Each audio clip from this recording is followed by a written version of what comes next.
When it comes to law enforcement surveillance, privacy advocates have little to celebrate about.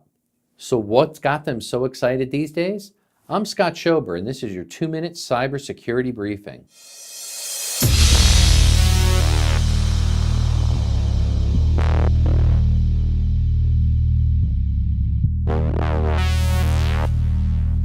Privacy advocates recently won a victory against the unrestricted use of Stingray cell site emulators.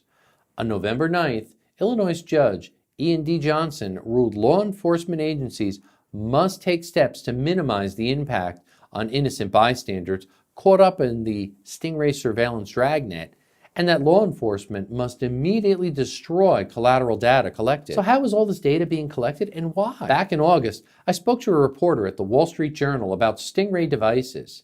Stingrays, also known as Dirtboxes, are surveillance tools used by law enforcement authorities in operations to gather the cell phone information of suspected criminals. By capturing surveillance data multiple times or directly observing the suspect, authorities can use a process of elimination to identify the correct phone and obtain phone records from the cellular carrier. Details on the cell site emulator capabilities are sketchy because of non-disclosure agreements between the Stingray device manufacturers, the FBI, and local law enforcement officials.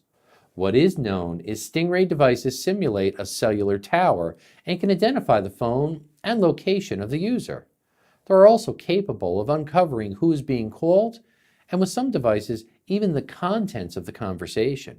Local authorities typically use Stingrays in illegal drug investigations where criminals frequently change devices and phone numbers to avoid getting caught. However, many other government agencies also have Stingrays, including the IRS, NSA, and ATF. Back in October, I wrote about low-cost cell phone detection actually helping protect privacy due to its non-invasive technological nature. While this technology is sometimes used in parallel to Stingray surveillance gear, it is far less complex and sweeping in its data gathering abilities.